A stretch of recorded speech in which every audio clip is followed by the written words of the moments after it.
আরে ভাই ডাকান কোন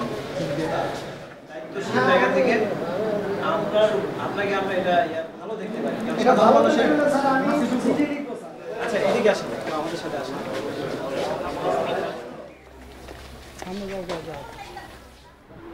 কালোবাজারের টিকিট দেখতে আছে আপনাদের কিছু লাগবে নিরাপত্তা বা এই আপনার যে ক্যামেরা ছাড়া কেউ ঢুকবেন না। বেশ কিছু অনিয়ম দুর্নীতির বিষয়ে আমাদেরকে অভিযোগে সুনির্দিষ্টভাবে উল্লেখ ছিল। সেই বিষয়গুলো নিয়েই আমরা সতর্ক অবস্থানে থেকে আমরা ছদ্মবেশে যাত্রীবেশে এখানে আসি। এসে আমরা এখানে আমাদের টিম বেশ কয়েকটা জায়গায় আমরা কথা বলি। তাদের মধ্যে একটি ছিল বুকিং কাউন্টার।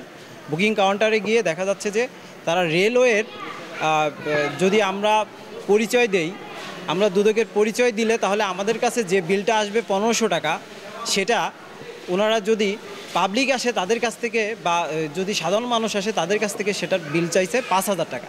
সেটা আমাদের রেকর্ডিং ছিল। আমাদের এক সহকর্মী আতিউর রহমান সেটা রেকর্ড করেছে যে তার কাছে 5000 টাকা চেয়েছে, কিন্তু সেটা আমাদের কাছে সম্পূর্ণ অন্যায় মনে হয়েছে যে হয়রানিমূলকভাবে কাজটি করা হয়েছে। এছাড়াও রেলওয়েতে বিভিন্ন যেমন হচ্ছে ওয়াশরুমটা অপরিষ্কার, সেখানে বেশ কিছু সোফাগুলো একদমই নোংরা হয়ে গেছে, মানুষ বসার অযোগ্য। বেশ কিছু বিষয় আমাদের কাছে সার্বিক বিষয়গুলো আমরা পর্যালোচনা করেছি।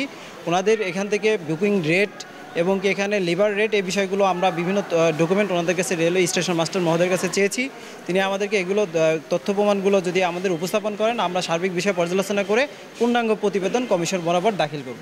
টিকিটের বিষয় আর কালোবাজারির টিকিটের বিষয়টা আমরা এখানে নিরাপত্তার দায়িত্বে আছেন রেলওয়ের ওসি সাহেব আছেন, ওনার সাথে আমরা কথা বলেছি। উনি এ বিষয়ে সর্বোচ্চ পরিমাণ সতর্ক অবস্থানে আছে এবং উনি বেশ কয়েকটা মামলা করেছেন। কালোবাজারি যারা সিন্ডিকেট তাদের বিরুদ্ধে উনি মামলা করেছেন। এফআইআরভুক্ত যারা, তাদের তালিকাটা আমরা ওনার কাছে চেয়েছি। আশা করি সেই তালিকা দিলে এবং তাদের বিষয়গুলো আমরা ঊর্ধ্বতন কর্তৃপক্ষ বরাবর লিখিতভাবে পাঠাবো।